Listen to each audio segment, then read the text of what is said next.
In a broken wasteland, come to my fire. What's going on, metalheads? Thank you all for tuning in to this week's episode of the Metal Forge. My name is Mark Jackson, and I am your host. Holy hell, the first episode of a new year. If you go back to the archives, you will see that the very first episode of the Metal Forge was recorded on 1/3 of 19. It was a Thursday. I remember it well. My friend's rifle were in the studio at WCHQ headquarters in Crescent Hill, Louisville, Kentucky. Holy hell, it's been a long, bumpy road, but here we are. 6 years in the making, metalheads. Yes, I cannot believe that it has been this long. We're episode 308 this week, and my guest is Max Barber from Charonyx, a kick-ass thrash band from Indianapolis.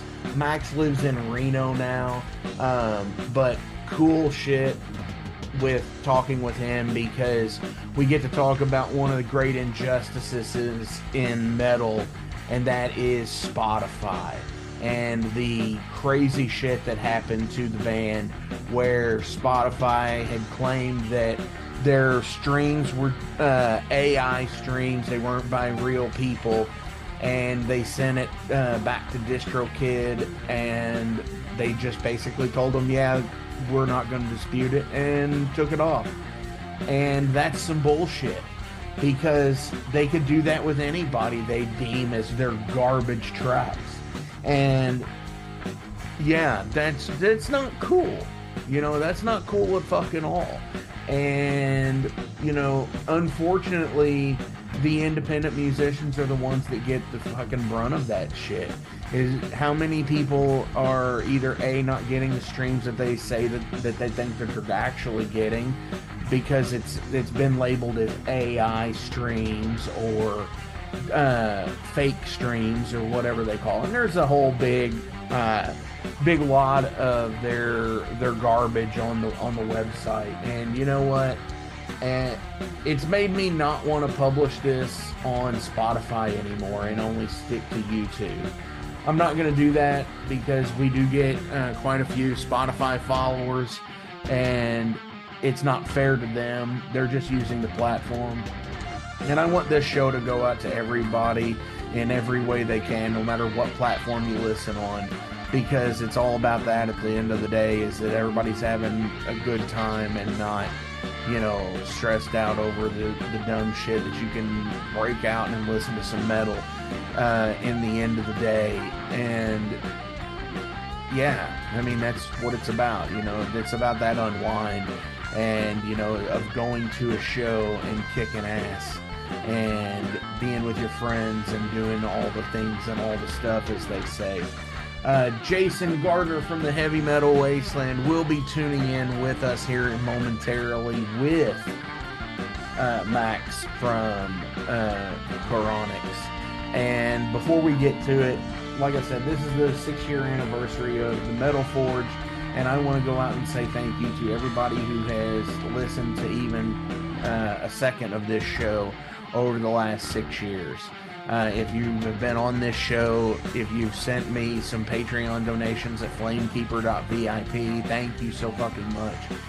If you have written in saying that how much you have hated the show, you know, thank you, because that's, you know, getting that criticism lets me know what I can and can't do, and what I should do better, and all of that. And that's really where I'm at with my life right now, is just trying to put out the best content, the best, just not even interviews. I call this, it's not even an interview, it's more of a conversation. You know, we are a conversation-based interview podcast. We derail a lot. We just have just general conversations with our people, with our guests. And I want to reach out to more people this year, you know, skirt the boundaries of the metal and rock and punk and all of that, and get more interesting guests from more interesting places. Like, there is a competitive food eater couple that I want to interview. There is a competitive food challenge eater that I went to high school with. And and he's only recently started doing it, so I'd really like to get with him and see what he says. But no, I appreciate every last one of you that tunes into the show each and every week, who take the time out of your busy schedules to listen, to, even if it's just to, you know, if you're getting something out of it, I appreciate it. If you're getting an escape from the general bullshit of everyday life from this show, I appreciate you, and I am glad that I can do that. But when it comes to things like what Spotify has done to Max's band and me being a musician, that is what I absolutely can't stand about the independent scene, is we have no voice. And I want to be that voice. I am that voice for these independent musicians, so you all can hear it. So, you know, and I guarantee, you know, I get a lot of musicians listening to the podcast. That's awesome. If you were a musician listening to the podcast, you know, I know we are all in that situation of how we absolutely despise government and shit like that. But maybe, you know, this is the thing that matters. Legislation against places like Spotify and Pandora and Tidal and Apple and iTunes and shit like that. That's where, you know, when it's going to, and YouTube for that matter, is, you know, getting a fair rate on streaming. Writing in to your congressmen and senators, your representatives. And I know that's such a cop-out to say, because, you know, that was, you know, does it provide real change? Well, I mean, we never know until we actually do it, you know. Maybe there's musicians unions out there that can help with that. You know, do the research. Let's get this shit together. Let's try to get our independent brethren and everybody as much into the actual way of making money doing this the way they should, you know, because there's got to be a better way. You know, we should be able to go on tour and not have to worry about losing our homes and shit like that. Maybe that's what the 6 years is going to start. I do want to say later on this month, we are going to have a new segment debut. We might, I don't know how the extent of it's going to be, but look out for a new segment, and it'll be video as well. And I hope you all dig it. I love you guys. Let's listen to some Charonyx. And this is from the EP that got removed from Spotify. This is Persistent Soul. And we got to get radical out there. You know, we've got to do the thing. We've got to radicalize. We've got to go the right way of doing things. You know, standing up for what we believe in. And why not? This is a radical sense of mind.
right, metalheads, we are being joined for the very first episode of 2025 on the Metal Forge this year. Jason Gardner is here from the Heavy Metal Wasteland. Jason, Yeah, I feel we're setting the bar high for the rest of the year with this one. we are actually Yeah. because as I said in the previous talk, but first off, Max Barber from uh see, and I've already done fucking forgot. Charonyx, something like that. Charonyx. We were Yeah. talking about this a minute ago, where it was the pronunciation of band names, and being in a band called Overload, I definitely understand. We've been Yeah. called Overlord, where the logo looks a certain way. It might look like Overlord. We've been called Grover Toad. I don't get that. That's an interesting one. That is Oh. an interesting one in its own right. So, dude, what's going on? How are you doing? Oh, I'm doing great, man. It's a pleasure to be on the Metal Forge. Like I was kind of telling you in the pre-talk to this episode that, I've been a follower of the Metal Forge for a few years now. And so it's a huge honor to be on the show today. This is awesome. Well, definitely, because your other band, their vocalist was on the show, Mr. Chris Latta. Shout out to Yes. him. He's a super rad dude. Awesome. Obviously, you Yeah. played the big goddamn metal show Yes. with Lavaborn. Mhm. That's who we're talking about. And Chris actually is alumni of Jason's show, The Alehorn, also. Or Oh, that's cool. Yeah, we did there he is, right we there. did the Sword album ranking with a friend of mine down here. So That's awesome. Yeah. Hell Yeah, yeah. Chris is one of my best friends on the planet, and I love being in a band with that guy, and he's can't say enough good things. So yeah. Sure. He is a sweetheart. He looks like the guy at the show that you don't want to fuck with until you talk to him, and he is just so Yeah. mild-mannered and so cool of just being like, "Oh, hey, I really like Yeah. you guys. You guys are super cool." It's like, Yeah. shit, man. Yeah, Thank and then you learn that he's incredibly passionate too. Oh, So for like sure. he and I have had some really passionate combos about especially music for sure, and metal and bands and all that. So for sure. Definitely. So we are here today because here, by the time we're recording this a few days ago, by the time you're listening to this a few weeks ago, you had posted some interesting stories and a deal, and you had just recently come back to like Facebook and everything, and then it's like just when you thought you were gonna be out again, because I noticed you had made this post like, "Hey, I'm probably gonna dip this as soon as I can," and then it was just like all of a sudden Spotify came in. The reptilian overlords of Spotify. Mhm. Obviously, the stupid rap shit happens and everything. So Mhm. tell everybody out in Metal Forge land what happened to you. Okay, so without like going too into details, I also hope that I'm not clipping too much. I'm like No, noticing not that. on my end. You're not. Okay, good. So, but in any case, hopefully not to be too, to get too lost in the weeds, so to speak. I'll try to keep it as concise as possible. Basically, it all started on Monday of last week. So roughly about a week ago, we had gotten an email on the band email from Distrokid, who is our online digital distribution service. Sure. So, As I'm sure they are for most people. Oh yeah, like a lot of people use them because like when they came out on the scene roughly a decade ago or so, like it was revolutionary because they was like $20 a year and you could upload as many releases as you want. It's all your music is on every platform, and back then it was great. It was fantastic. But anyway, point is like we got an email from DistroKid, and basically they said that that Spotify had notified them that our song "Fall Prey to Insanity," which is our top song on Spotify at the time, they were going to remove the track because they suspected that it had artificial streams. And the way that they described that it could have artificial streams is if, say, like either one of us in the band, or if, say, we worked with somebody, who was kind of on the marketing end of things, was, that we paid for like some sort of like third party promotional service that guaranteed streams, or like we paid to get on a playlist to jack streams up, essentially, which we did neither of those things. None of those things have occurred. I've never paid for any services like that, nor has anybody in the band.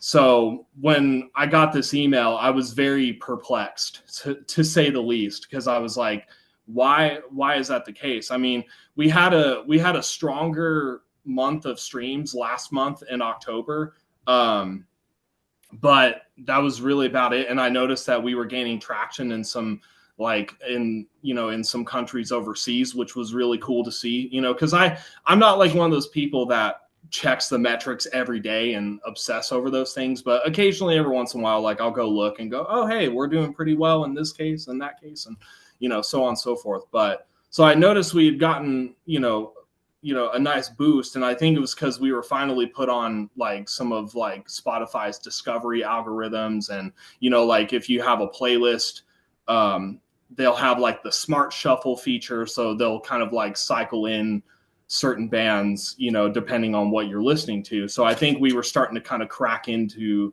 some of that, and we were starting to see the numbers, and it was really cool. And I was like, well, that's great. But unfortunately, because of Spotify's incredibly flawed detection system for those sorts of things, they saw that and was like, oh, these are artificial streams, so we have to tell their distributor. And that's essentially what happened, because we didn't pay for any third-party services. I didn't pay for botted playlists or for botted streams, more rather. I didn't do anything of the sort, nor would I ever, because that hurts the integrity of the band. Like, I don't want to I don't want to present the band in this case of like, oh, look at all these streams we have, when they're not real. You know what I mean? That's not something that I have any interest in at all. So in any case, we got that. Go ahead. Sorry. Honestly, what it sounds like is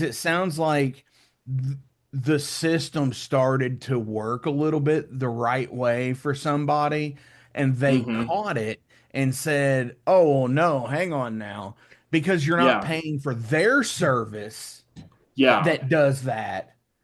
In some capacity, sure. I mean, there's a lot on the back end that happens that a lot of us don't know. It's like, I can't tell you exactly how that even occurred, or, nor could they. I mean, and I'll get to that here in a minute, but like, it was like, so in any case, I got the email. And so the first thing I did was I started researching online. I was like, all right, I can't be the only person that's gone through this, right? So I'm doing like a deep dive on the web, trying to figure out like if anybody else had ran into this and how they may have combated it, to kind of get some advice on possibly how to do it. And someone was like, I came across a few different resources that said, hey, let's, they have Spotify for Artists has a chat that you can talk to them on and bring up these issues, and just kind of, according to the resources that I saw, they said that they were very helpful. And I was like, okay, great. That's awesome. So I went on Spotify for Artists, and I started chatting with somebody, and of course, just like any of the chats, like it always starts with like an AI bot, giving you, the typical like, how can I assist you today? And they give you like some obvious answers. And so, but then at a certain point, you kind of have to say, just like when you're speaking on the phone with customer service, you got to be like, I need to speak to a representative. So I eventually typed that in. Eventually I got to a human being, or so I think. You know what I mean? It's like, it could be a human being. I don't know. But what I assumed was a human being. And, I explained the situation. I said, look, we don't pay for those sorts of things, nor would we have, nor would we ever. And, I basically just tried to dispute it. And all they could tell me essentially was, yeah, we can't disclose any additional information about the situation at this time, and you're going to have to talk to your distributor. And that's all they said. And after trying to get a hold of a few number of people from Spotify, they all essentially told me either the same thing, or they decided that they were just going to end the chat. It was like I would type up a prompt, I would send it, and then after that, like sometimes they would just cut the chat off and like not even respond to me. Oh, so I was like, wow, okay. So then at that point, I'm like, all right, well, fuck Spotify in this case. I'm like, fuck Spotify anyway, but especially during this scenario, I was definitely like, wow, okay. So then later on, I thought, okay, well, if they're telling me that I got to contact my distributor, then I'll do that, even though I don't personally see the point, because Spotify was the one that made the claim. It's like, it's technically their fault. Like it's their, it's their problem, because they kind of, because for a little bit of a background, because I was reading on it, sometime earlier this year, maybe around April or so, they had released a new terms of their service saying that they were trying to crack down on this issue of artists getting artificial streams, and I think what they were trying to do is they saw a couple of extreme cases on their end, and they're like, oh man, we gotta take care of this somehow. But unfortunately, they tried to do a blanket fix that was kind of like a set it and forget it sort of situation. And they didn't really put any further nuance into it, to where, all of a sudden, like, little guys like us get affected unfairly, and their claims end up being completely unwarranted, because, so I was like, but in any case, because of that, that's why this occurred. So when they told me to contact Distrokid, I was like, all right, I'll go do that, even though I don't see the point in it. And so I sent an email to Distrokid, and I let them know what was going on. I said, hey, like, I got this email. We never paid for any sort of third-party service or, to get artificial streams or anything like that, And basically all they said was, they essentially told me that, well, we appreciate the additional insight into your situation. However, we have confirmed that the streams on your song are artificial, and so therefore we are going to go ahead and take it down. And when they sent that to me the first time, I was like, I'm not going to accept that. Someone has to hear me. And so then I sent all the information again, and I reworded it differently. And I was like, can I please just talk to somebody who will hear me out? And essentially it was like another person who sent the same email word for word. And so the main takeaway from that whole situation was, Spotify made a false claim to Distrokid about us having artificial streams. And Distrokid just simply was like, okay, we'll remove it. And that's it. What seems to me on this, and looking on Spotify for artists myself, it's like all you need to know about artificial streaming.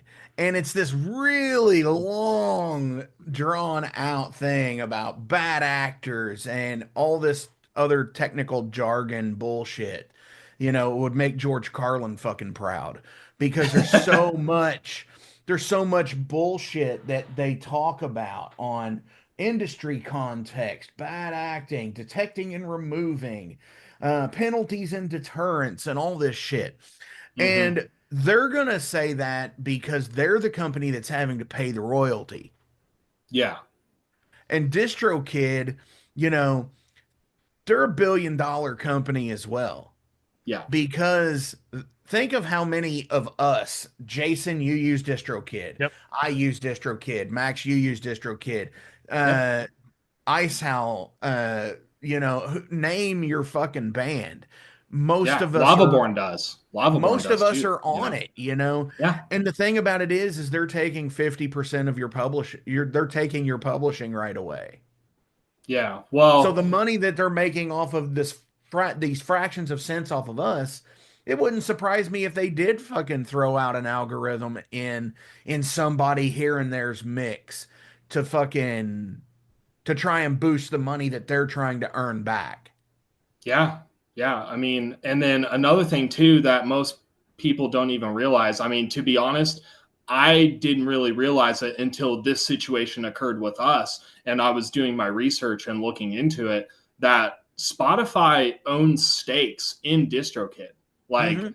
the way I understood it is like they own like 3/4 of that company, you know? Yeah. So in a lot of ways, like they have, there's incentives there for, so it makes a lot of sense as to why Spotify, made these claims, and then DistroKid is just like, okay, whatever you say, because you Rolling own over us. on it. Yeah, sure. Yeah, And I exactly. mean, get in Because with the conspiracy theory stuff here because is it not?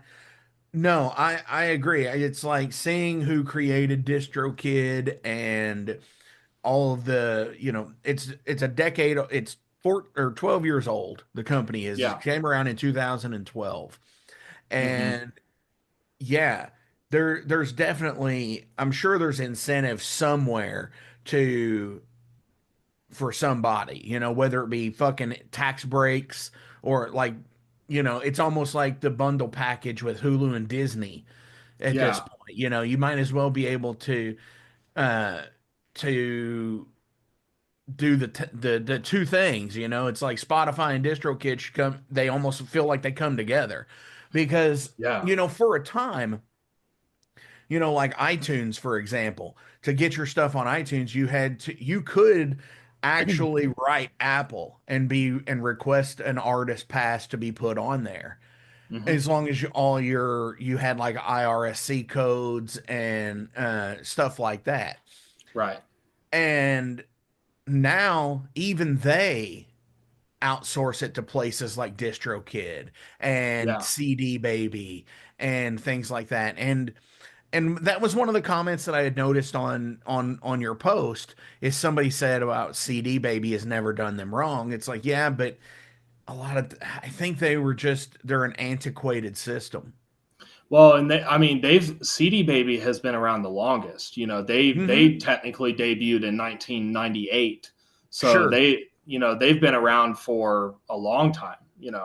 So it's like, and back in the day, sure, but the original spearhead of that company sold it off a long time ago, and it's probably changed hands, a few number of times over the course of the past couple of decades, and so it's like, and plus, not to mention that I also have heard horror stories about CD Baby over the years about them being really rigorous about cracking down on what they see as copyright infringement and things like that. So like you'll Sure. see a lot of stuff happen on YouTube where people's songs get taken down unfairly because they see it as copyright infringement. That was like a whole thing that rose up like not too like a few years back. I remember a few different YouTubers were very frustrated because their music was getting taken down or and it's like they're like, it's my music, they're like, this is stuff that it's like, and they were just like really frustrated with that. And not to mention that CD Baby is notorious for taking commission from your music too, so it's like they're one of the few that actually take commission. I mean, the thing about DistroKid is like they don't technically, which was one of the original perks of when they came out. They were like, you keep 100% of the profits, and Of and you the only writer spend, rights. yeah. Of So the it's like, writer's profits. sure, yeah, and so it's like, but the thing is that when they bursted onto the scene, like you said, about 12 years ago or so, you know, it was it was great. I mean, to be honest with you, I didn't really have an issue with Distrokid for the longest time. I mean, Charonyx has been using them since 2015. You know, it's just like, so up until this recent fiasco with us, like, I didn't really have too much of a problem. I was like, all right, you know, because the thing is like, even in my research with doing this, like, you know, what I've learned is like pretty much all of the distribution services have something about them that sucks. You just have to like choose, you know, you have to pick your poison, so to speak, and kind of choose the lesser of all evils, so to speak. And that's kind of, and, you know, but back then it was like DistroKid was revolutionary, but now it's like, because they're a multi-billion-dollar company and they're now owned mostly by Spotify at this point, you know, sure, they distribute to a lot of other services and that's great. But, you know, it's like when Spotify owns 3/4 of your company, it's kind of like, okay. Sure. And so it's like, yeah, I don't know. It's like, the thing is like most services, I feel like there's always, there's going to be the people that say, oh, this is fine, this is great, like I've never had a problem with them. You know, for as many people that say that, there's probably just as many people on the other side saying that, you know, oh man, they're awful, you know, this is what they did to me, da da da da da, you know. And right. So it's kind of, it's hard in that regard, because, you know, as someone who's just simply trying to get the music out there and, you know, and get it in front of people to listen to, it's like, how do you navigate that? Like, how do you try to sift through all the different services? Because even just this past week when I've been researching, I mean, there is so many players in the game now, you know, whereas like 10 years ago, there really wasn't that many. You had maybe like 5, you know, at best. Oh, sure. Like there was like, you know, there was only just a handful, whereas now it's like, and yeah, when you log into your DistroKid account and it shows you your listing of albums and releases, and it's got all these little icons across there that they're sharing to. Yeah, absolutely. You know, I remember in the day when, you know, CD Baby offered just they didn't even offer YouTube at the time, the first time we ever used it, because we used it for the first time in like 03. One of my bands did. So they didn't even offer YouTube, but they offered, you know, like, I mean, that was right around the time that they started with iTunes and stuff. But back in that day, you know, it was more a way to get your CD out to somewhere. You use them for the pressing plant most of the time at that time. Yeah. Whereas it's all digital now. But, you know, this is almost no different than it was, you know, another 30 and 40 and 50 years ago in music as well, with I think they label some of these bands, like, Jason, your favorite thing of what the track number is. Anything under than 1,000 is what? Garbage tracks. That's what that quote was. Yeah. So back in the day, like, I'll take Motorhead for an example here. They were signed to, after the Bronze years, they were signed to WTG, which was a Sony subsidiary. Right. But you will never find those albums ever released on like a re-release, because they were only signed to take a loss for Sony. Oh, man. So, yeah, they knew they were probably going to sell 50, 100,000 copies of those records back in the day. But when they're pushing people like Cher and Madonna and Ozzy and people like that are selling millions of copies, yeah, they're going to use them as a fucking tax write-off. And it's exactly what I think they do with the garbage tracks or whatever else, you know, or, hey, we're going to say these are AI tracks. And yeah, they might have been, not to your knowledge. You've got there's the deniability factor with you, because of course, I mean, yeah, I'm sure metalheads will do stuff like that, especially the popularity contest bands. Yeah. But like most people do have a little bit more integrity than that.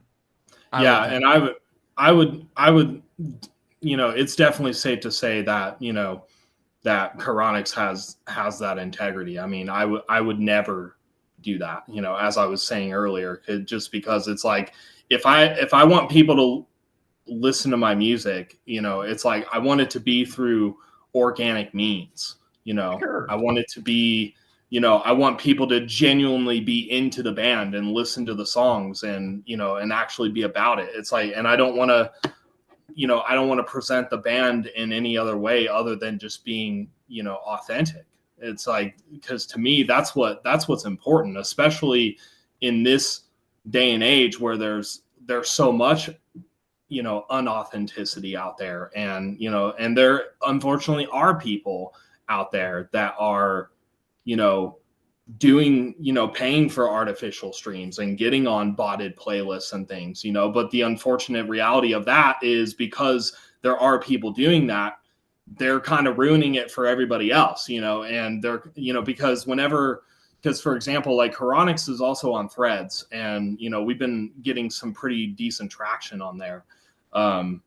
And what we've noticed is like, there's a community of people on there that have also been affected by this as well. Like I've chatted with a lot of other bands that said that they were the victim of this, where they got accused of having artificial streams, and then they, their songs got taken down, without the ability to fight it. Like they're like, it's basically like, once they've made that decision, like you can't fight it. You basically just have to accept it. And it was heartbreaking to see that, like, to not only, feel that ourselves, but to see other people, that are also, hardworking bands, hardworking musicians, people that are trying to do it for real. And they're being affected by this because, unfortunately, like, the industry has it where they feel like, your career lives and dies by how many streams you have on Spotify. And it's really unfortunate. It's like, Sure. I don't personally believe that. I feel like there's many other avenues in which, you can prove yourself as a band and as an artist. But, I've seen the argument time and time again of like, well, all the industry heads care about is how many streams you have and how many monthly listeners you have on Spotify. So, it's like, you have to care about it. And it's just like, I mean, sure, but Remember, at the like same 20 time, years ago, it was like Facebook likes. yeah, It was the more Facebook likes you had, the more you meant something. thought it was Or how MySpace many friends. Spotify friends you could have. yeah, I thought it was MySpace. Or not Spotify, MySpace friends. MySpace friends. Like exactly. everyone had one in common. That was Tom. He was I a fan of deleted everybody. Tom. I actually deleted Tom. I said, fuck you, Fuck that guy, Tom. I fucking don't want to poser. be your friend. Oh my gosh. And and honestly, I'll say this too. Fuck a bunch of Spotify on the podcast here. I know I upload to them and everything, but honestly, with them buying Anchor a few years ago, it has completely trashed. I get more response out of YouTube now than I do on my on Spotify or Yeah. going through their shit. I have more it's like the follower count is greater for some reason on Spotify, but like nobody ever listens on Spotify. They always watch on YouTube now. Yeah.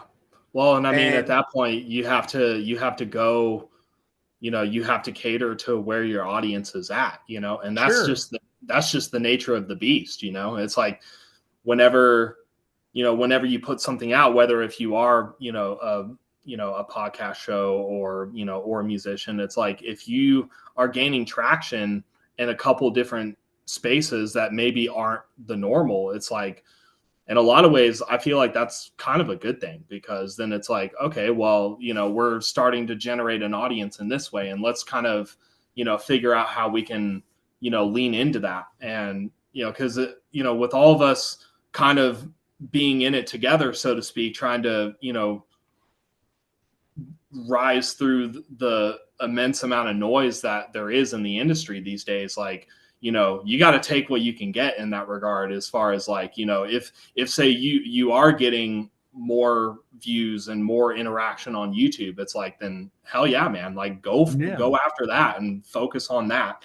And that's kind of how we feel about our music. Whereas like, like, sure, we've gotten some traction on Spotify, sure, but like on the same token, like we've gotten traction in other areas too. And it's always good that whenever that happens. And so I always feel like it's always good to cater where people are listening and people are paying attention, because ultimately that's where you're going to gain your fans, like the people that eventually are like, man, this band rules. The guys are cool. It's like, and then they want to support you. I mean, we've had people who are really, that are big fans of the band and buy merch all the time, and it's great, and I love to see that. And I think every artist loves to see that, but it's as a result of like going in those directions where you can see where your audience is at. And so, at that point, like, yeah, if you guys are getting really good traction on YouTube, then yeah, it's like, and that's what I would suggest for anybody.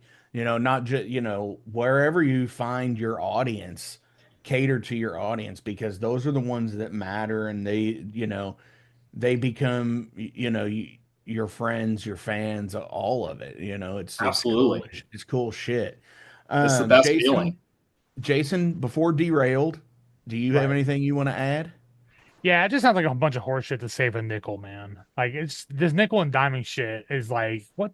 I was like, is this gonna break you? Seriously? You go up on your price like $1 every fucking year, I would drop Spotify a long time ago, but my family fucking loves it and I'm on the family plan, so I just use it. I mean, dude, as far as convenience, like, it's fucking awesome. Like, everything I ever want to listen to is right there. It's easy to use.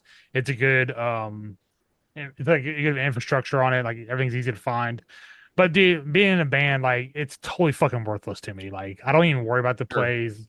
I don't worry about how many listeners I have every month or whatever. My metric for my band success is how many squares are on my Bandcamp for every album that I have on there, or a t-shirt or whatever. The squares are what means more to me than the fucking Spotify plays. Absolutely. So yeah, I mean, like I said, it's just a bunch of shit. It's just to save a nickel, man. That's basically it.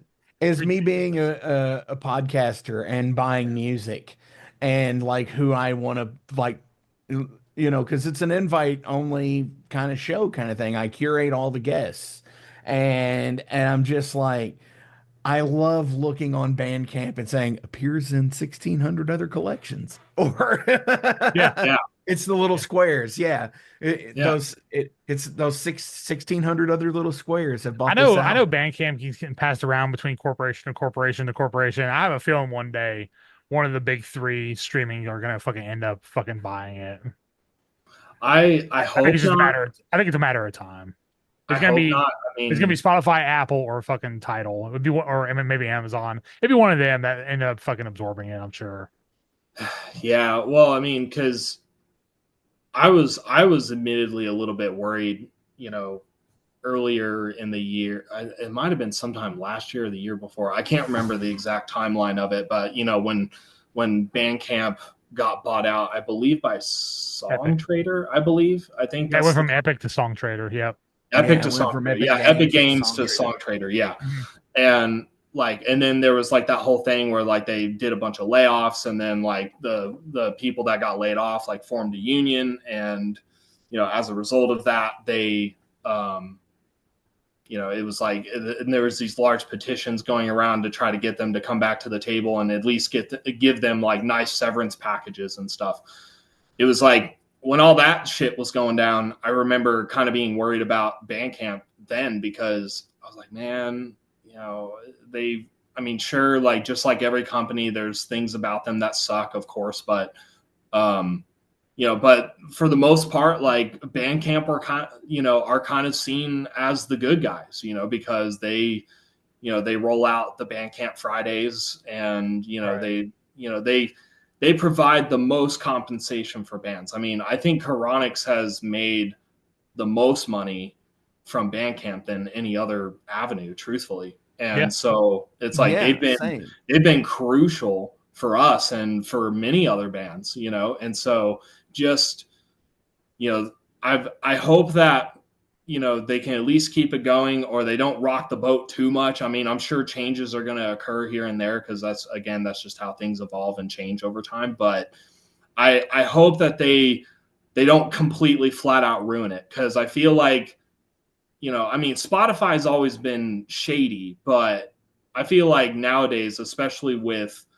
you know, what happened to us in the past week, it's just they've been ruined, because they're super, you know, hell bent on really pushing, like, you know, like Joe Rogan and stuff. And it's like, that's all they care about. And then on top of that, like you know, funny enough, speaking of the, like the, you know, companies, like, you know, when employees get laid off and they form unions and stuff, that actually happened with DistroKid this week. Funny enough, Kyle Wilcher, he shared a video where there was a guy from DistroKid who was on an interview, and he was explaining how you know, DistroKid just did a huge round of layoffs as well just this past week alone, and that they're, you know, and the reason why they did that was because they learned that there were people in their company that formed a union, and they basically were like, we don't want that, and so they just fired everybody. Yeah, you know, none of those companies do. Yeah, they don't like people standing up for themselves and being like, hey, listen, you know, we see some fried shit going on, and, you know, we're not going to take it. And it's like, they don't like that. You know, companies like DistroKid don't like that. You know, I mean, unfortunately, Bandcamp too. And then also Spotify, of course. Like, it's just. So actually, this time on my most recent song, when I registered it with ASCAP, I only put DistroKid down as a 25% publisher. So I'm going to see how that goes. Yeah. Oh, man. Because I still am retaining my publishing right. Yeah. And fuck them. If they want to take it off, they can take it off. Yeah. But yeah, I mean, honestly, again, it's almost like, again, like you said, picking the lesser of the evils. You know, yeah. The system is fundamentally flawed, and I think it all comes back, and this is the shit thing about it. It comes back to legislation, you know, because as there is like terrestrial radio has laws of what can and can't be, or what should be paid out per stream. Did I lose everybody? Nope, still here. No, I still got you. Oh, like everybody froze there for a second. That happened a couple times for me, but then everybody came back, so I think we're good. We're just listening we're just listening very intently. Nice. So like I said, like with terrestrial radio and like how much things can like during the reason why there's so many morning shows in America is because that is the most lucrative time that people are in their vehicles. So they pay out the most money for songs played during that time, which is why. Can I say something about morning shows real quick? I haven't listened to a morning show in, I don't know, 10 years at least. Like nothing. Maybe you should. Because I don't have to. Dude, I heard of one the other morning. I was at somebody's house like early in the morning, and they had one on. It was, dude, I don't see how anybody doesn't blow their fucking brains out driving down the road listening to this shit, dude. It's so dude, I listen. Well, and dude, it's so fucking cringe, man. Okay, so Max and I live about 2 hours apart from each other. So he and I know that our 95 station is essentially the same station. My 95.7 QMF is pretty much the same as his Q95 in Indianapolis. Yeah. So the Bob and Tom show is pretty well up there, and Midwest and everything. So when I listen to the morning show, that's who I'm listening to. But now it's not Bob and Tom. It's because Bob's retired. So, but anyway, probably for the best. Yeah. Derailed. Max, what do you like to do in spare time?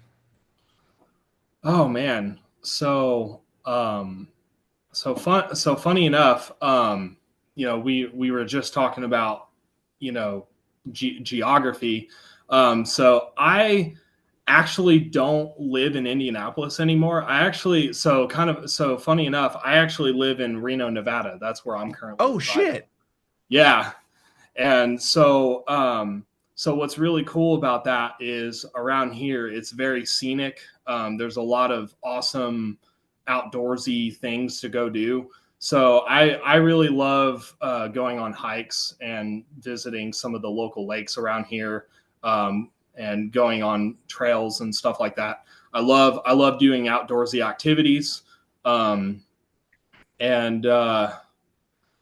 So that's like one of the major things that I like to do. And then yeah, on top of that, like I enjoy, I'm also just like, I just love playing music. I know like we're on here talking about bands and music and stuff, but like, I in my spare time I love picking up instruments and playing guitar and playing drums, and because I'm a multi-instrumentalist. I can play guitar, drums, bass. I also sing, obviously, because I sing in Charonyx. And so it's like I love filling my spare time with just playing and writing music and doing that, and I love going to shows and supporting bands and doing that. And cliche to say as a musician, but I do genuinely enjoy playing my instruments and and being involved in music as much as possible, as much as I can. So yeah, but aside from the music things, I love just doing outdoorsy stuff. I love to travel.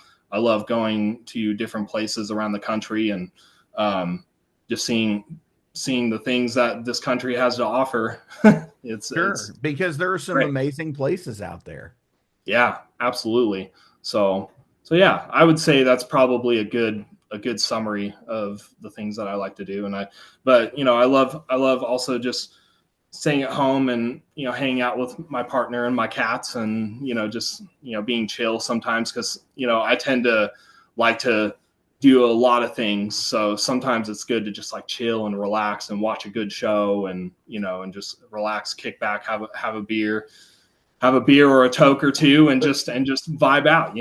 Yeah, good show, Jason. We're coming up to the end of Yellowstone. I mean, 2 more left. Recording, yeah. It's got some crazy stuff. Jason, what do you have for a derailed question for Max? I don't know. I thought you were going to handle all of them, so I didn't really think of any ahead of time. Oh my gosh. Okay, I got one. In light of the announcement yesterday, what's your favorite Nico drum performance? Oh, dang, that's tough. It is tough. We might have to edit this answer down if it takes too long to think about it. Yeah. Oh man, I think like immediately what comes to mind, because like when you were talking about that, the first thing that came to mind is the instrumental track on Power Slave, the Lost for Words. Oh, it's like his drumming on that is just so tight. I mean his drumming on that whole album period is just immense. But I just remember like because of all the 80s Maiden albums, Power Slave is my favorite, hands down, closely followed by probably by Number of the Beast. I would say it's like, but Power Slave is like, to me, like just apex of 80s Maiden. It's just awesome. But I just remember hearing Lost for Words when I was a young teen and just being blown away just by the band and the Nico's drumming. And then another kind of like extra sort of tidbit on that, as well, as far as his performance goes, is I really love his performances on the album Brave New World. For whatever reason, and I think it has to do with like his drum sound. I love the drum sound on that album specifically, and I love how they dialed. His snare is just impeccable on that one, and so I really like a lot of his performances on that record, and also hearing it in the live context, like on the Rock in Rio live album. It's just like, I mean, to me, like, and that was like when the era when like Bruce came back after like a decade and they were just on fire. And like, I love watching that performance because the whole time they just look like they're just bouncing.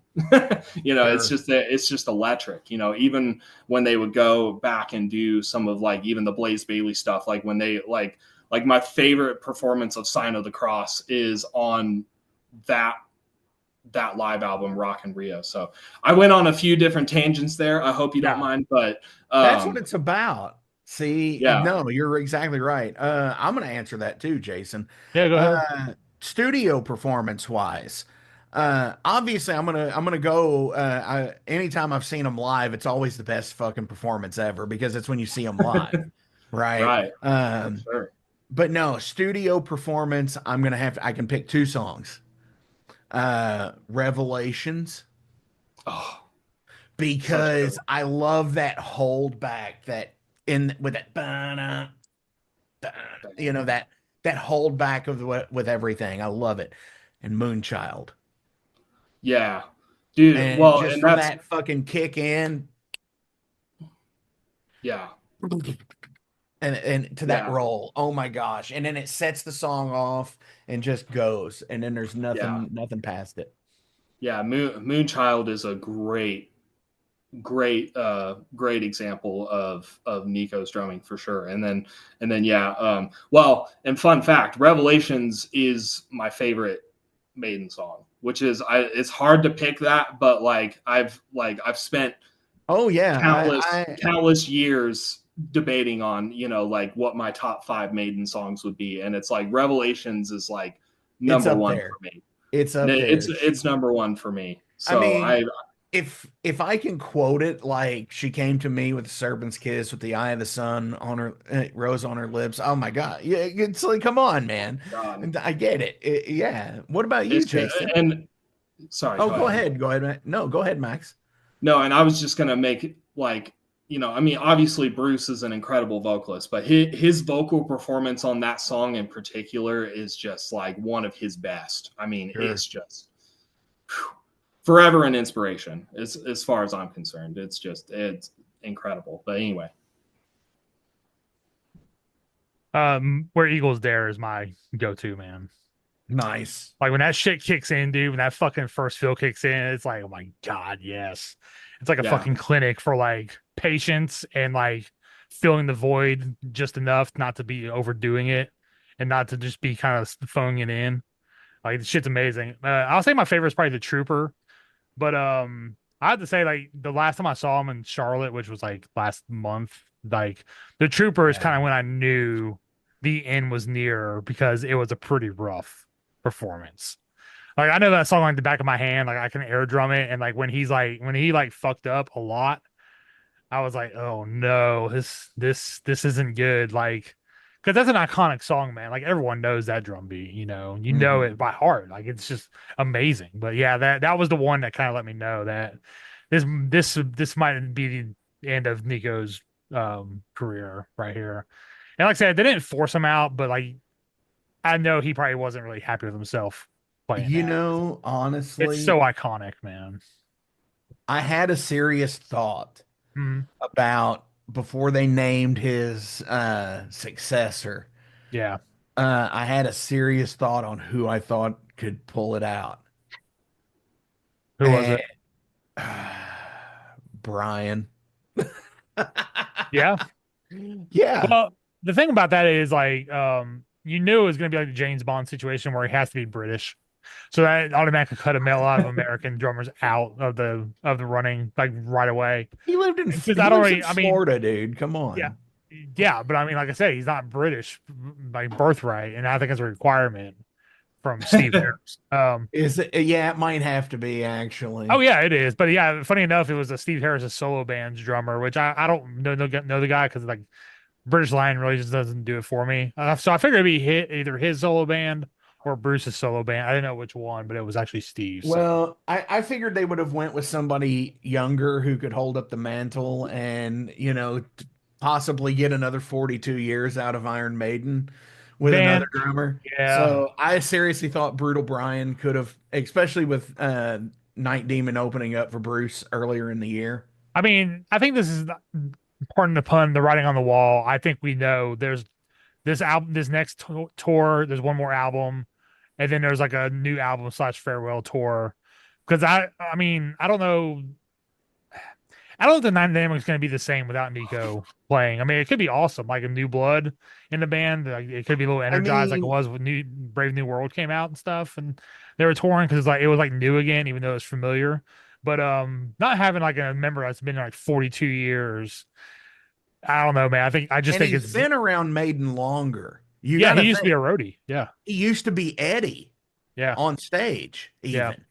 Yeah. So it is. It's going to be rough, man. Yeah, Well, the end is near. I'm pretty sure. Like, there's at least one more album that Nico will play on because they've already said he's only stepping away from touring, not playing. Performance. Not being totally out of Maiden. So yeah, we'll see. I feel like the guy that they have to replace him is purely just going to be for the touring and for the live show, and then he'll probably be on the albums. But yeah, I know it's kind of tough because, with Nico, his drumming is so distinct, technical and precise. I mean, precise, and it's as soon as you hear Nico play, you know exactly who it is. It's he just has a style that is. I mean, I even saw an old video of his when he was playing for Pat Travers. And it's even when I was listening to that, I remember just being that's Nico, dude. That's his style. He has a sound.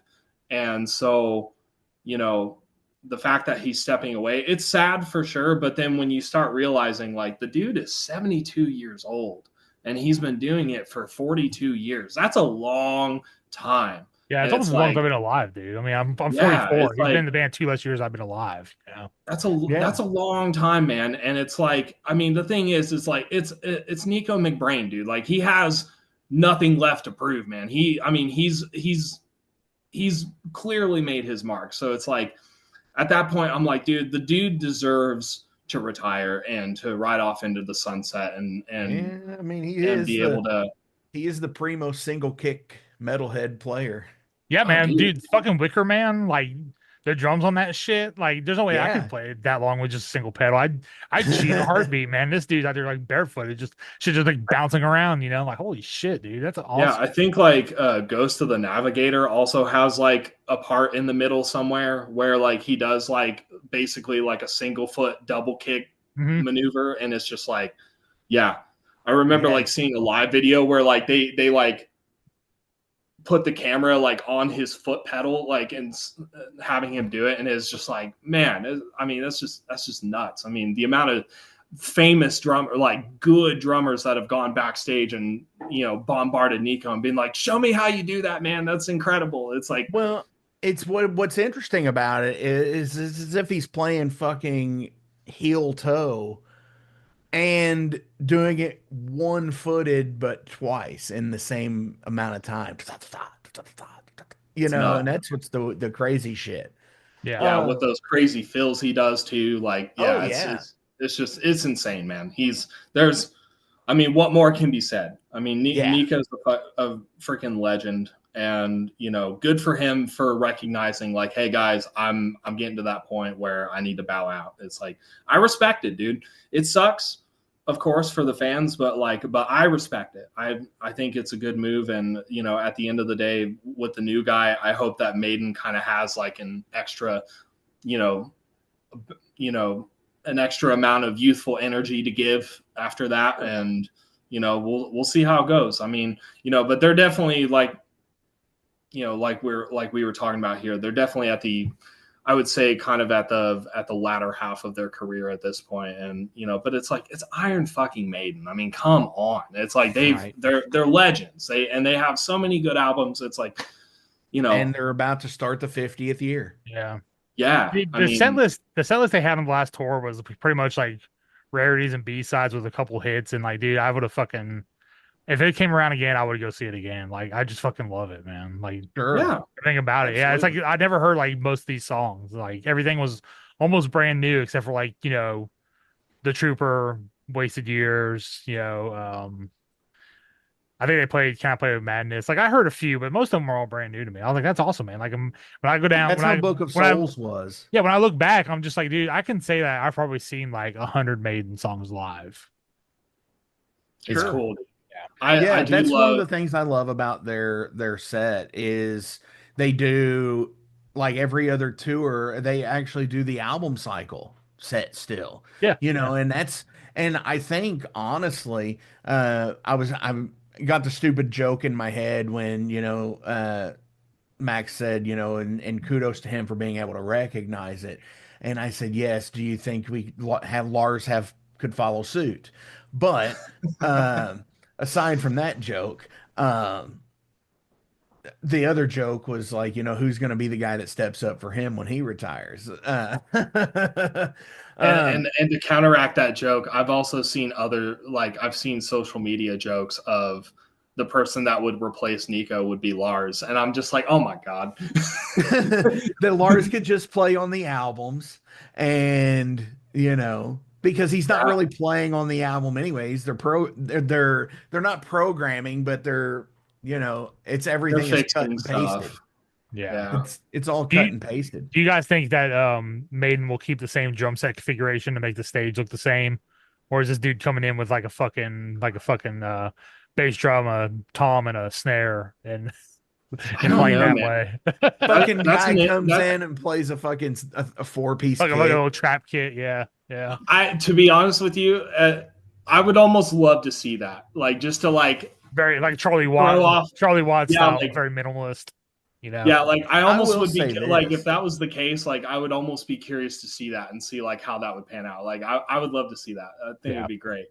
But What's so cool about that though is they've essentially kept this same stage setup at least for 18 years Dude, I now. would say about 20. I'd say it's Brave New World. It's Since Brave New World, same yeah, thing, just probably. different paint job, but same everything every But time. yeah, it's always the same. And what would be so cool about it is if they go back to like the what is it, the 86 live show, the Made in Japan show where it's got like the big where Nico's on the riser and it's open and Eddie's like hanging over the stage Yeah. and shit. Like maybe we could go back to something like that.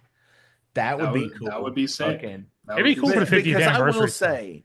I will say the unfortunate thing about the first time I saw Maiden is I was on Dave Murray's side of the stage. And you could not see Nico unless you watched the screen. Because he was it's just that thing. It's like where the riser is. Once you get to that riser, it's complete restricted view of the rest of the stage. Yeah, I'll be honest with you.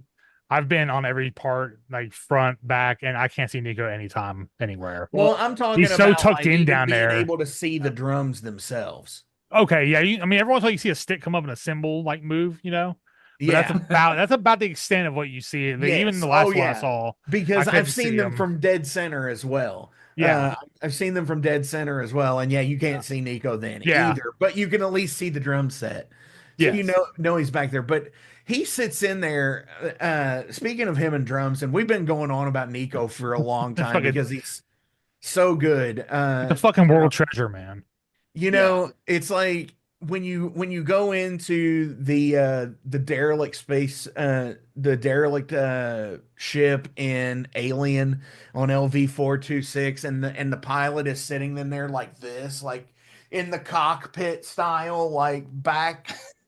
That's how Nico is playing drums back behind everything. It's like he's sitting in it like this weird like 40-degree angle or some shit. It seems like. I don't get that. I was like, wow. It's incredible, man. I've seen that too, and it's just like the way he has it set up, and like his toms, like the tom heads are literally like that. It's like they're at these crazy angles, but that's what's comfortable for him. And what I've learned also as a drummer is, and I'm sure most drummers can attest, that your setup is everything, and you have to make sure that it works with your biology. It's like it's a massive thing, because like I've played on kits before where like sure I can make them work, but like they're uncomfortable because they don't work with my biology and how long my arms are and how tall I am, and at the level that I like to sit at and things like that.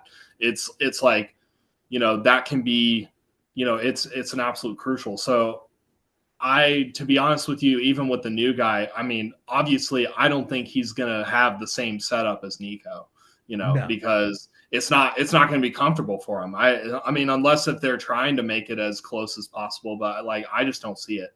I feel like it's still probably gonna be like a spectacle, because whenever you see Nico's drum set, I mean, it's a spectacle. There's so many drums and so many cymbals, and it's just The raps are incredible cool. yeah, it's like incredible to look the at. raps are always cool. Yeah, It's even down to like what honestly, Teddy Bear's got and shit on there. Yeah, and honestly, I would even begin to wonder if they are actual wrapped, if even some of them aren't just like painted that way, like straight up. They might be. Like Neil Peart's kits were. Oh my god. I think he sells them for charity after the tour's over. As to be honest with you, No shit. I think he does. I think I've seen him. His Drum One company. I think he puts them on there for charity. They sell for really high, like like 10 grand or over usually. So the real thing is who's gonna start opening for Titanium Tart now? I'd open for him. Fuck it, I'd open for him. Fuck yeah. Big Brain Damage was my favorite to have his tribute band names. Yeah, that's a good one. that is a good one too. Got a couple more for you, Max. Before we go, last meal. What would you do for a last meal? Are you doing this one again? Yeah, I've been doing them all. Oh, okay. Yeah. Oh man. What's really funny is I feel like about a week or two ago, I was actually having this conversation with some friends. So it's kind of funny that this is getting brought up. Man, but it's like, even then I'm still trying to ponder on like, because I'm also a huge foodie. So I like a variety of different things. So it's hard to think about, but oh goodness. I feel like for a last meal, I would love to have like, just like, man, that's tough. That is tough. I'm sorry. I feel like I'm like, because I'm like cycling through 3 different options, but I feel like I need to just pick one. I feel like a really diabolical, like, taco bar spread of some kind would just be apex. Like, I would love with Dano's taco orange top. Is this like on death row last meal, or just like like you're this will be this is your last meal. It is your last meal. Yeah, like this is like I get done and I get walked to the execution chamber kind of thing. Yep. Yeah. Just Golden Corral for me. Just bring it. What is it? Just Golden Corral. And I'll fucking go when I'm done. I'll just sit there all day. He got it. That's the joke here. It's like, how do you escape the death penalty? You get a buffet. Yeah, I mean, it's that easy. Yeah. I mean, and then you just never stop eating. Yeah. Like a taco spread could also fall into that category. Like if there's enough supplies there for me to just eat endless tacos, like I'll just eat myself to death. Like I'll eat as many tacos as I can possibly muster, and then that is amazing in its own right.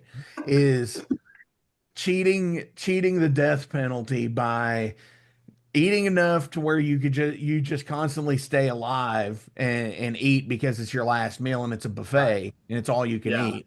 Yeah. Or you just eat so much you heart attack out there, and it robs them of the chance to get to the execution. Hell yeah, that's all I'm talking about. I got my metal toilet and sink combo, and I'm just gonna make room and keep on going. Fuck the system, man. Isn't it amazing? It amazing how many fucking tacos one can eat in one sitting? Like, there's some stuff like you eat like a steak and a baked potatoes. Like, man, I'm full, but like you get some like tacos in front of you, dude. I can down like fucking 8 of those things, no problem. Yeah, I don't know what it is, dude. I could just eat them like all the time, like for hours at a time. It seems like, Here's the dumb shit for me with that, and it's for me, I can do that with like Taco Bell, like eat like get that 10-pack of tacos that they used to have and shit, and fucking. But like you go to an actual fucking food truck, and I'll fucking tap out after 2 tacos. Yeah, Right. because they load them up, man. They are. They are loaded for fucking bear. Nice fucking chorizo fucking taco. Damn it. man, if you It's give like me 11 o'clock here, man. I can't get out and go. yeah. Honestly, okay, so a taco bar, that's cool because like I've always wanted to do like the put the aluminum foil down on the table and do the nacho pour all the way around and shit. Yeah, man. Yeah, and just and put like all of the It's stuff in the middle. Boom. it's a Everybody little have a at little more versatile, I feel like. It's it. like Is. you can get a few different kinds of meals out of that, but it's all like the same ingredients. It's like Sure. it's kind of a last meal hack if you think about it. Yeah. Oh yeah, absolutely. And it's like it reminds me of the inside of Tres Hombres, the 7-layer burrito dinner. Oh, dude. That's one of my favorite like images, like because I actually have Tres Hombres on vinyl, and every time I open it up, I'm like, this is amazing. Like You got to go to the Mexican restaurant. Yeah. You have to every time you open it up. Every time I'm like, oh man, I need to go smash some fajitas right now, man. Like, let's go. My favorite taco hack is I like crunchy tacos mainly, but I put a flour tortilla underneath when I eat, and then all the shit that falls out just fills up my flour taco, and then like I got one more in the chamber ready to go.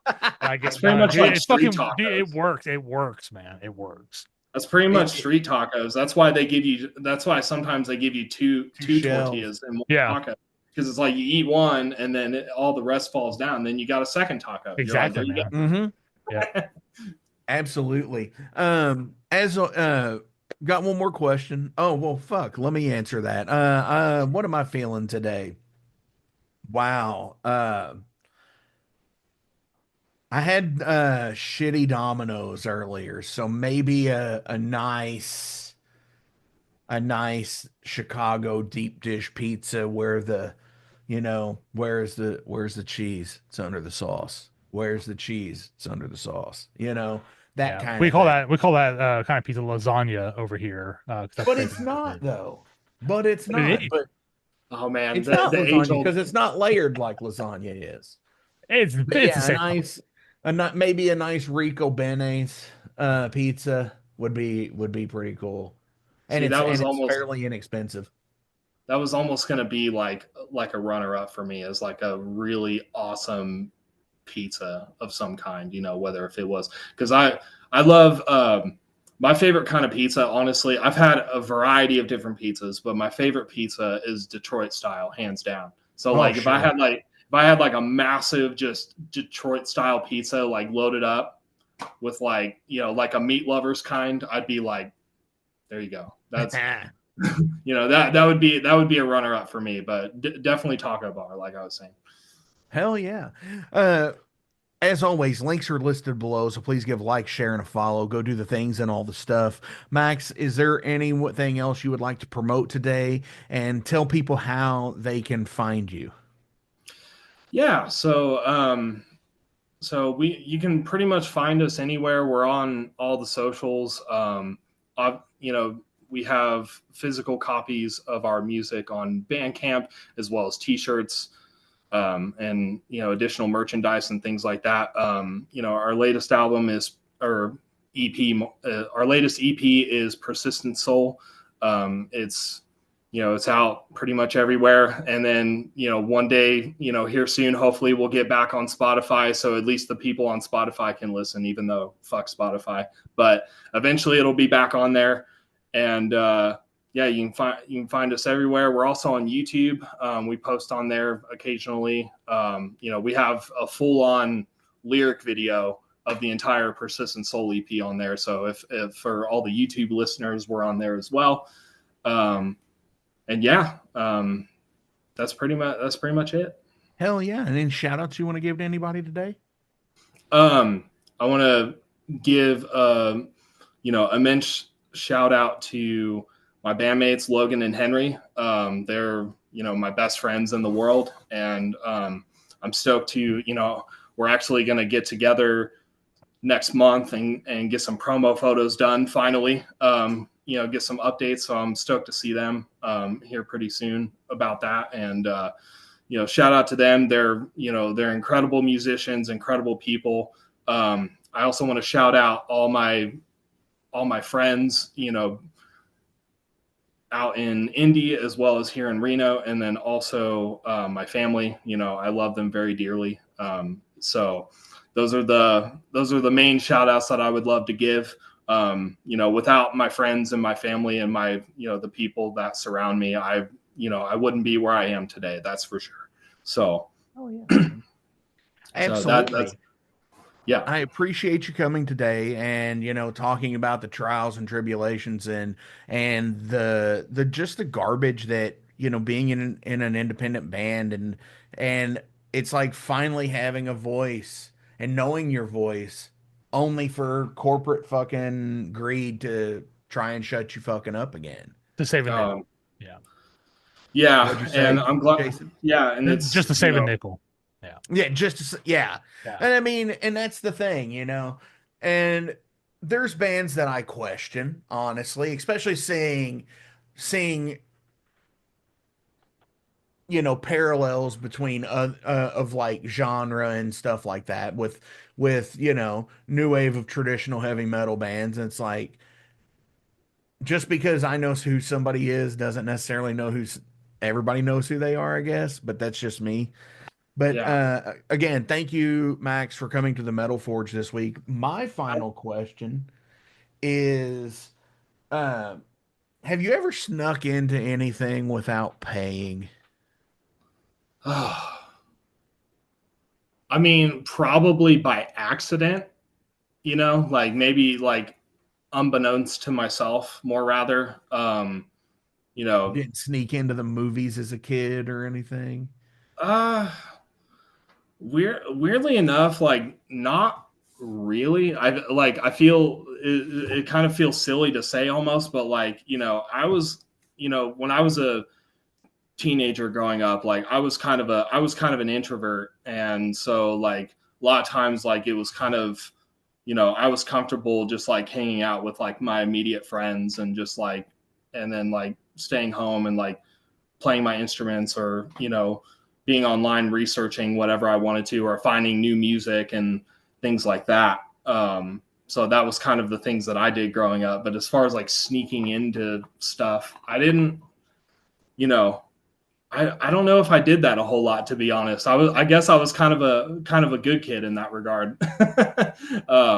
But yeah, I don't know. It's like, I can probably, I mean, I can't necessarily think of any specific instance, but there's probably definitely been times in my life where I've gotten into something without paying, and just like I just didn't know. It was like Right. It was like one of those things where I was like, I've had that happen at shows. That my biggest thing where that happens is at shows. Like I'll get there and I'll be there somewhat early, and it's just like, shit, I need to pay. I never paid. And I feel like that's happened to me. So I feel like that's probably the extent of what I've done in that regard. But yeah, that's my cool experience with it wasn't necessarily sneaking in. It was kind of like a fuck the system kind of thing, where we were it was Family Values tour in Indy in 1998. Oh man. And I had a seated ticket, and the floor seats, were general admission, and you had to have a bracelet for it. But it's like the group of people that I was with were like, all right, as soon as the music starts, we're going. We're going to the fucking floor and fuck the security guards. And I remember being like, boom, doing that. So that was my deal. I was like 15 years old and like sneaking down to the floor to get as close to the stage as you could. I actually, like, now that you mention that, I actually have one instance that I can think of now.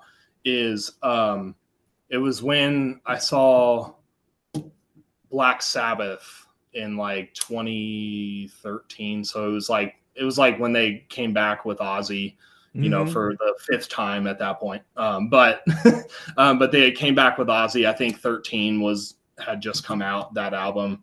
But they were going on tour, and I'm like, I had never seen Black Sabbath before. And at that time, like, you know, I'm still a huge Black Sabbath fan, but, you know, at that time I was like obsessed. I was like, oh my God.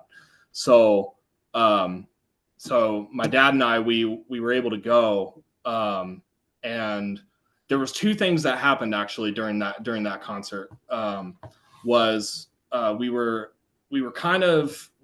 up at the main amphitheater in Indiana, which is now called Ruoff, but at the time it was called Verizon, I think, or I believe. Kipswitch or whatever. I think everything's called variety. In any case, it was like the main outdoor concert venue. Most people who live in Indiana know exactly what I'm talking about. But anyway, Noblesville. Yeah, Noblesville. Yes. So I was we were there. Yeah. And so like my dad and I, we were actually kind of like on the, like if you're looking at the stage, we were like to the left, but like all the way to the left. And you know, my dad is handicapped, so he has to be in a wheelchair. And so when we were at the concert, you know, like I was standing up, of course, but then my dad, you know, he was sitting, but he was kind of struggling because it was a bit steep, you know, like the ramp going down, you know, and so he was kind of struggling. And one of the cool things that happened was you know, one of the security guards came by, and he was like, "Are you doing all right, man?" And they said, and basically, you know, one thing led to another, and the guy took us and was like, "Here, you know, let's take you somewhere else, you know, that's maybe a little more comfortable." And they brought us to like basically the first like few rows, like up in the front, essentially. And it was one of those like, and we didn't pay for it. You know, they just upgraded us to the front, essentially. Wow. And that was really cool. And then what I did during the concert was, because I was so close, I was like, one of the security guys got mad at me for it, but I did it anyway, which was I went up to all the way to the front, like near the barricades, and was like snapping pictures and recording videos and stuff. Because I was like, you know, in my head, I was like, it's Black fucking Sabbath. There's Tony Iommi right there. There's Geezer Butler. You know, like I was just like freaking out, you know, as a young teenager, just being like, oh my God, I'm seeing Black Sabbath for the first time. And it was just like, so I remember like just going up there and like snapping pictures and videos as much as I could until the security guard yelled at me, but I still kept doing it anyway. Dude, you just like completely brought back memories, man. Because I was at that show with my nephew who was just learning how to play guitar, and he was getting into Black Sabbath and everything, and so totally rad. And you had mentioned, you know, like the first time seeing Black Sabbath and everything, and at that time, the first time I had seen Black Sabbath was in 1999. Yeah. And saw him on the reunion tour, and feeling my Black Sabbath moment like yours was in the right before Snowblind, Ozzy asked if anybody still did cocaine, and the crowd felt like they just like got completely silent, and my friends and I were all like, yeah, because we knew what was coming up, and it made us look like we were fucking cokeheads. So, oh my gosh, yeah, it's just one of those like guilty by proximity. Yeah, you know? Exactly. You're like, oh man, you know. And they always had some pretty cool bands they took out, especially in the reunion era. So, sure. What about you, Jason? Do you have a first Black Sabbath story? First time you saw Black Sabbath? I mean, I saw him in the reunion also, 99. Nice. Yeah, but no, actually, the first time I saw Metallica at the Lollapalooza for Load era, I snuck through a fence because it was at like a really quick makeshift event center. Like they had like a country festival like the week before, and they just like made this fucking field into like a event center, and it was like really, it had like holes in it, dude, like Swiss cheese. And we were actually like walking up to go pay, and like, dude, there's like people going through the fucking fence, like nobody was stopping them. So I just followed suit. So I saw Metallica, Soundgarden, Rage Against the Machine, and Rancid for free in '96. Nice. Take that, Lars. Before Napster. 3 years before Napster. It kind of sucks though, really, because I wish I had the I wish I actually had the ticket to have in my collection, because that's like a Oh yeah. that's like a like a monumental time in my life to see Metallica for the first time, and Sure. not to have like the proof kind of sucks. But when I tell people I saw him in like a fucking junkyard next to, like, adjacent to a junkyard, they just made into a field with a stage. Like, people don't believe me until I show them. Like, it's actually on the archives where they played it, in '96. Sure. So the archives are always there. Yeah. So yeah. I remember in '96 they did that contest, or it was in '95 or some shit. They did that contest to where it was like Metallica. Guess Play in which your backyard. Yes, and they played your backyard. That's kind of what it was, actually, because it's in Newport, Tennessee, which is like And 80 it was minutes away like from them, me. and like you had like a 200-person guest list. Mm-hmm. They would play for 200 people in your backyard. And it's like, shit, man, that's pretty cool. Yeah, I mean, if I was when that contest, I'd be like, "We're opening for you too, so we can actually play in front of 200 people." It's pretty cool for me. That's awesome. The irony of Metallica at the height of their career playing to 200 people. It's like, oh, you get the local band in like 1995. Oh yeah. Dude, Yeah. I've always said, like, if I was a band their size, like, I would still play like fucking like small venues and just like They do give though. the money to them. Like, I would do like occasionally, yeah. unannounced, like just like weird names, like on a Tuesday, and just like give the money to the venue to stay open. Yeah, dude, they do that though. They've done that before. Yeah, they've done it before, but I would do it like every fucking city. The Live at Grimey show, which is at the basement in Nashville. Yeah, they actually said I know a store had like 20 copies of that on vinyl. I never bought one, and then they closed down. It's like, yeah, I should have bought that fucking vinyl. Yep. I thought they would be there, So but they did that show as that way. It's like everybody plays the basement, but that was the show that was they did the show at the basement the night before the tour show, the show on the tour, right? It's like a deal. But that's also, if you watch the Lemmy documentary, when Lemmy's on stage with Metallica, that's the show that it's like, so it was all that weekend. Yeah. So it's like, that stuff's pretty fucking rad to me. It's like finding out like the timeline of things in like the bands. That's why like I love like the rock and roll family tree book that's out there. And I've got one on my wall that came from with a Black Sabbath, and it goes to like Black Sabbath all the way down to like 1989 from the inception. So yeah, that's cool. I love the I mean, time. it's basically like Sabbath and Rainbow and Deep Purple, and then just everything just like goes off there. Yeah, that's pretty much it. Yeah, because it's got it's got anybody who's ever been connected with Sabbath by like any kind of member ever. It's a family tree. It's So, almost it's almost like incestual, like really the way it looks. It is. Like, yeah. Yeah, and there's one with like Motorhead that's done this way. There's one with Metallica that's done this way, and it's just like all of the people who it's like, imagine like your family tree of musicians that you play with, like in like the bands that you're in and the bands that they've been in and stuff like that. But that's another show for another time. Because we could talk another 5 or 6 hours on that topic. And so we've been waffling on for a minute today. Jason, do you have anything else before we go today? No, it just sucks. Like, when you try to make enough plays to repay your DistroKid off for the next year, and Spotify tells you that ain't happening because you don't have 1,000 plays because our algorithms fucking suck and never pick you up anyway. It's just like, dude, I mean, I don't do it for the Spotify, but it is nice just to at least break even on that shit just to repay for it. So, with Spotify, if you listen to this, fuck you, and I hope you fucking die a horrible death one day at the hands of Bandcamp streaming.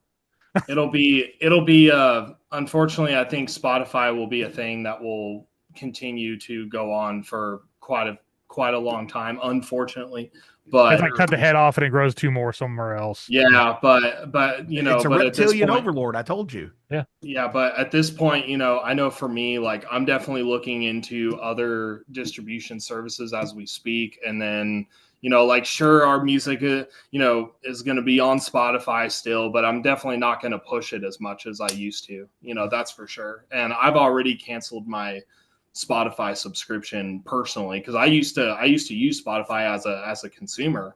But then I switched over to something else, and it's just like I can't justify giving these people any more of my money, and I would definitely suggest others to do the same. I mean, I know like you have the family plan, so that kind of puts you in that position. But if you can help it, I would definitely recommend, you know, using some other platform. Apple Music pays you a penny per play. Yeah. And Tidal pays better too, not to mention that they use like, you know, you can stream the songs at like studio quality. I mean, some of the files. Like some of the resolution on there is like 24-bit, you know, at 44.1K or even more. I've seen some songs you can stream at 96K, which is nuts. Yeah. Right. You know, so it's like, so that's cool. As me being an audio engineer, it's cool to be able to listen to my favorite songs in that context. It's really neat. So for that reason, I've switched over to Tidal. That's the one I've used that I'm now using. But I definitely urge anybody who's using Spotify or even DistroKid for that matter, you know, if they can make a switch, I would recommend it. But I know it's not easy. You know, it takes a while to make those transitions. Yeah, and that's what I'm doing currently. Like I'm still researching even after all this time, but you know, I just want to make sure that because I'm also thinking about the long haul too. You know, I want to make sure that whatever we choose, like I don't want to be constantly hopping distributors unless they give me a reason to hop, you know. And unfortunately, DistroKid has given me that reason, and I'm just like, all right, it's time for me to go. So, you know, but yeah, it just sucks. Like the streaming stuff is treated as like premium products now instead of just like it should be like the video store. Like you should have your release first, not streaming physical to create a demand for it, make your money, and then after the demand's gone, the window is done, just put your show on streaming and there it is. Like it just sucks. Like it just seems like it's like everything is like disposable and like garbage now because it's not tangible. Like everything's direct to home video. Yeah, it's just tangible. It's not tangible anymore. Like you go buy a vinyl record. And it's like you care for that damn thing because it cost you $45 for this fucking Opeth album, you know that and it's like because it's a double vinyl and 180 gram and shit, and it's like you care about it. But dude, if I get an album on Spotify, like it's like that was good, and then like the next shiny thing is taking my attention away. I never think about it again until it comes up in my played list at the end of the year. It's like, oh yeah, that came out in fucking January. I forgot about this album, and that's why. But if you own a vinyl, you don't fucking forget about it because you're always scrolling through that shit. It's like, oh yeah, I need to listen to this again. I'm gonna listen to this tomorrow. I'm gonna listen to this next week. Yeah, because it's there and in your presence, you know. So I've been getting back into listening to my vinyls again. Like it's been a while, but I still have my collection and stuff. But I finally got my vinyl set up, like optimized and ready to go. And so like recently I've been popping on vinyls more lately, and I'm just like every time I'm like, man, I miss this, like because it's there's something like about how your brain reacts, I feel like, whenever you're listening to a vinyl versus listening to it on streaming. Like I feel like it's a lot more satisfying.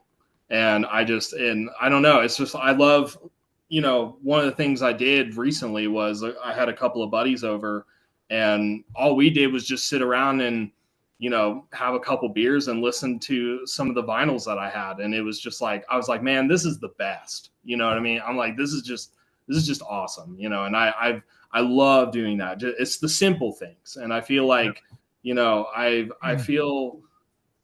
just feel like there should be more emphasis on that. But I mean, unfortunately, I know vinyls are expensive, and I know with this economy, it's definitely tough, but there's, even if it's just CDs, I mean, there's just really no substitute for the physical. I mean, the physical copies of stuff is just, where it's at. And as somebody who has been streaming for a while, like, I'm guilty of it too, of neglecting my physical my physical collection, but within the last year, I've actually made like a very, I've made an effort to really just like dig into my CD collection again. Cause I used to collect a bunch. I still have all my CDs, I haven't gotten rid of any, and I still have all my vinyls.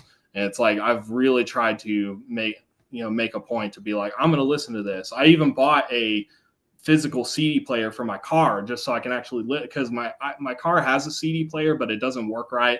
And so like I have to, so I had to buy an external CD player just so I can play CDs again in my car. And I started doing that back in the summer. And like, I was just like, man, I miss this. Cause it's like, you're committing. It's like you throw the album on and you're committing to whatever you're listening to. Mm-hmm. And it's like, that's what I did, when I was young, and even when I was in college and stuff. Like, it's like and then it's just, there's just something about it, and I missed it. So I'm glad that like I'm getting to that point where I do that again. So, and even when I go see bands, I try, like whenever I go to the merch booth, even if I don't have a lot of money, I'll still try to buy the CD for $5 or whatever, or $10 or however much, and, because at that point it's like, I have the physical copy. So beyond all else, I can still listen to it, even when Spotify decides to take your shit down. Sure. It's like, you have the CD, man. It's like, it's great. So, or when the great hard drive crash happens. Oh gosh. Yeah. I had that happen. Well, dude, let me tell you, I got my work truck has a tape player. So there's a record store on the way out, and I still buy tapes from every once in a while just to listen to something different.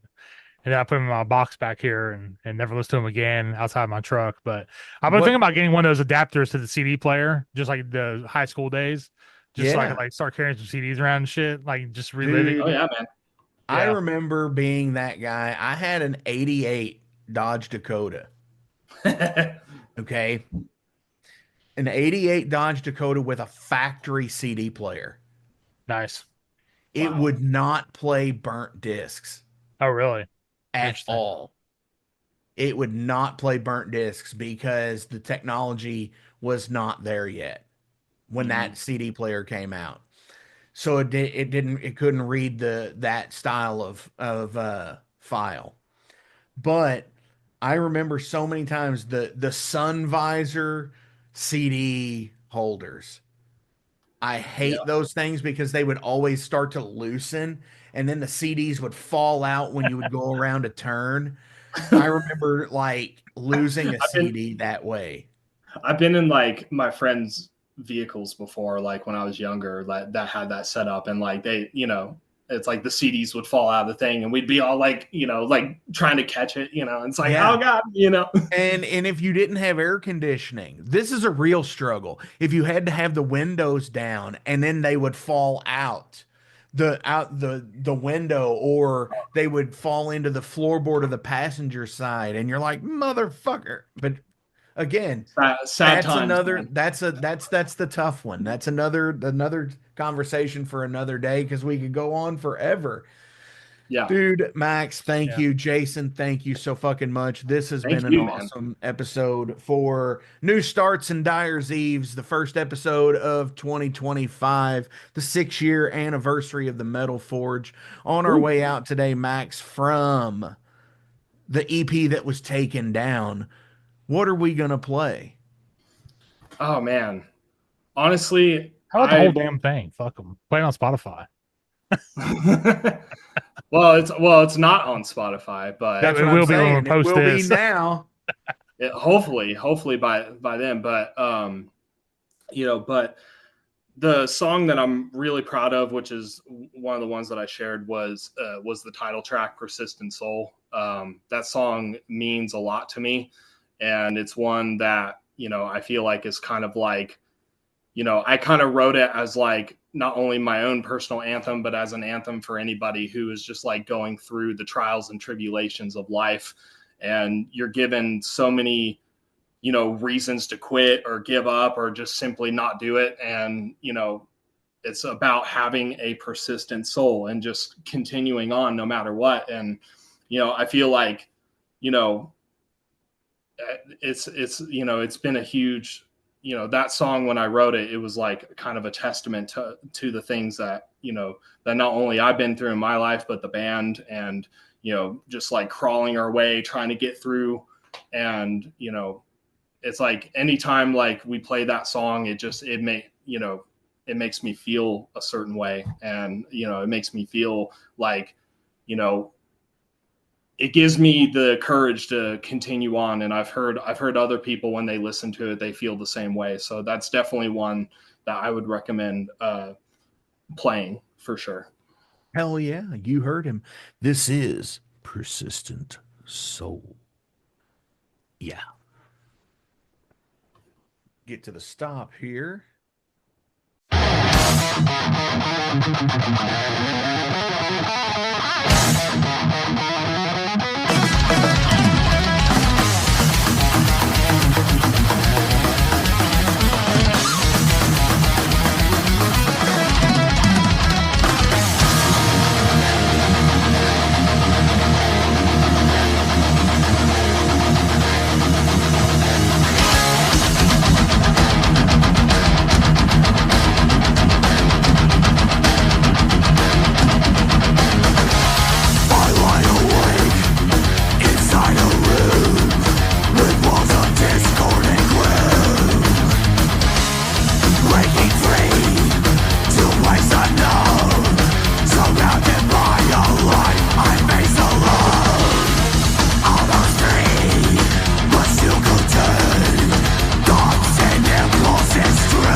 45 years in keeping Louisville weird, Electric Ladyland has been there for all your eccentricities.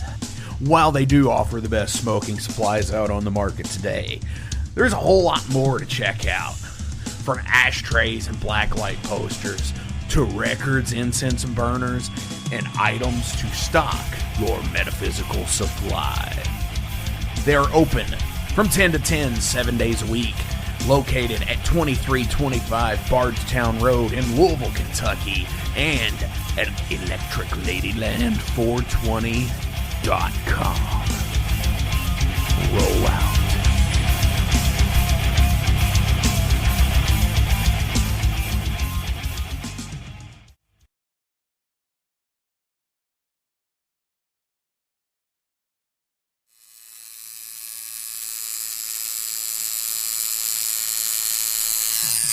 Hey metalheads, you like tattoos? Of course you do. If you're in the Louisville, Kentucky area, come on over the bridge to Clarksville, Indiana, and get you some ink done at Ageless Art. If ink isn't your thing, they have a piercing studio as well. Visit agelessartclarksville.com to see some frequently asked questions, meet the staff. The shop is open Monday through Thursday, 12 to 8 p.m., Saturdays, 12 to 10 p.m., and Sundays, 12 to 6 p.m., all appointment-only spots. You can set up your appointments by phone at 812-283-1793 or email agelessarttattooandpiercing@gmail.com and someone will get you set up for your first or your next tattoo or piercing.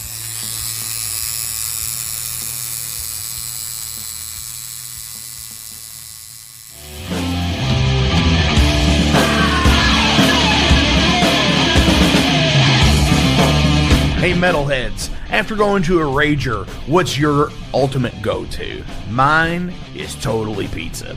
So when Overload is playing, or I'm promoting the Metal Forge live showcases, or the big goddamn metal show, I go to Pizza DoNisi. Pizza DoNisi is gourmet artisan pizza from right here in Louisville, Kentucky. It features things like the pizza of the month to sandwiches, and also vegetarian and vegan options, which is so totally fucking cool for all of it's awesome pizza. You definitely want to go. Hey, and also from time to time they do cannolis. Oh, so fucking good. You know what they said, man? Leave the gun, take the cannoli. Yeah, just like that in Godfather. They're located right next to the Mag Bar at 1396 South 2nd Street. So either stop in or call in at 502-213-0488. They're open till midnight. The witching hour.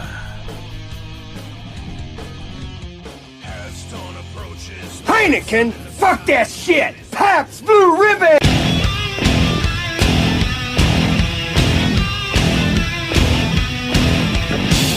Hey metalheads, you all hear me talk about Mag Bar all the time. It is the home to the Metal Forge live showcases and is an integral stop in the ultimate underground metal tour schedule. They obviously feature live music, but the Mag Bar also has daily specials like Pint and Slice Night on Tuesdays with Pizza DoNisi. But they also do Bring Your Own Vinyl on Thursdays with DJ Kent Jackson, and Finer Things Sundays. Located right next to Pizza DoNisi at 1398 South 2nd Street, open 3 p.m. to 4 a.m. 7 days a week. Get your asses out to the Mag Bar. Rock out.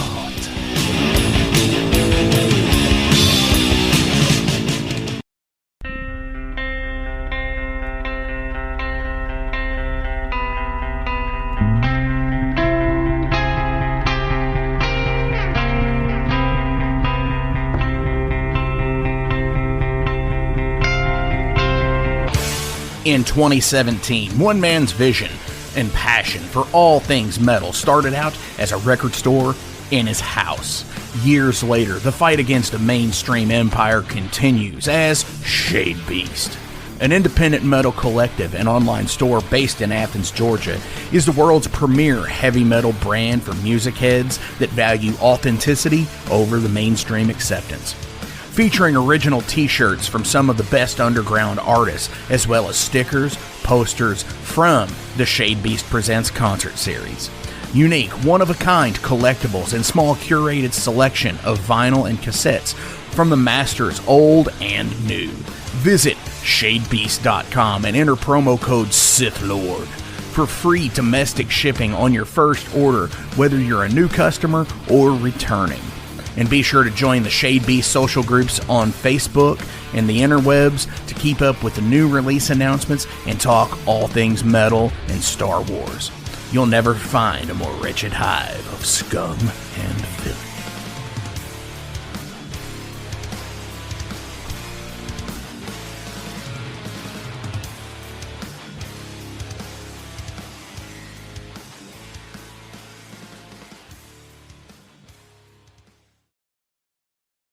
Welcome to the night. You think you know Night Demon? Then the Night Demon Heavy Metal Podcast is for you. Step into the darkness as we peel back the curtain to give you an unprecedented, all-access look into the mind and the heart of the demon. We're talking band history, song analysis, studio anecdotes, stories from the road. It's everything a diehard Night Demon fan could want and more. This is the only place to learn the inside scoop, the deep dive trivia, the untold tales from the band members themselves and those closest to the Night Demon story. Need more? The Sacred Night Demon Crypt will be pried open to reveal demo recordings that have never before seen the light of day, all with in-depth commentary by the band and the people who were there for the writing and recording process. This is a gold mine, a treasure trove of all things Night Demon. Head over to nightdemon.net or wherever you listen to podcasts.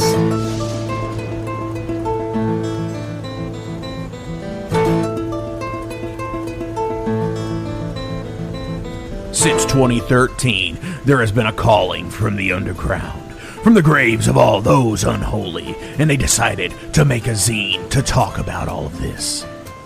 Soul Grinder Zine! An independent metal zine to keep you informed on all things metal and horror from the underground. Available in both print and digital formats, they're bringing you the best interviews and reviews out there today. Not only do they do the zine, but they also do compilation CDs. Check them out at facebook.com/soulgrinder.zine and start your subscription now.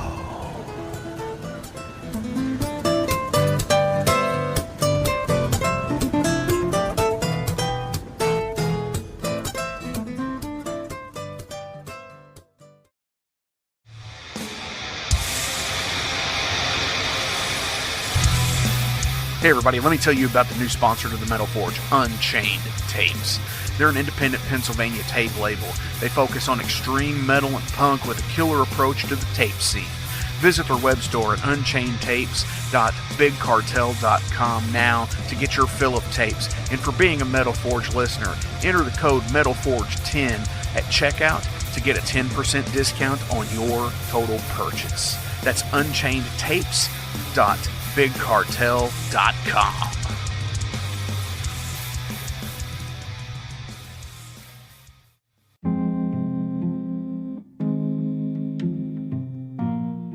What's up, Metal Forge fans? This is Alan Bishop, the alchemist of Indiana's Black Forest and head distiller at Spirits of French Lick. Do you find yourself drawn to the unexplained, fascinated by the Fortean, or enchanted by the paranormal? If the things that go bump in the night resonate in your mind, then tune into my brand new podcast, If You Have Ghosts, You Have Everything. Featuring first-hand accounts, collected stories, interviews, history, and speculation related to all things not of this world. Available now on Anchor, Spotify, Google, Amazon, and more. Set back, relax, and remember, if you have ghosts, you have everything.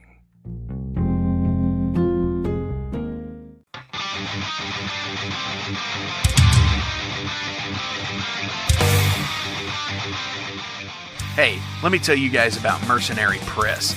They're an independent London label and distributor of all things metal. Mercenary Press delivers the goods from their own independent zine. Trust me, you're going to want to get in on that. to distributing various bands from all over the world, including Cramp from Spain and Sadistic Force from Texas. Visit mercenarypress.bigcartel.com to find out what all they have in stock and what you can order. And for Metal Forge listeners, enter code METALFORGE10 to receive a discount on your total purchase at mercenarypress.bigcartel.com. Check it out now.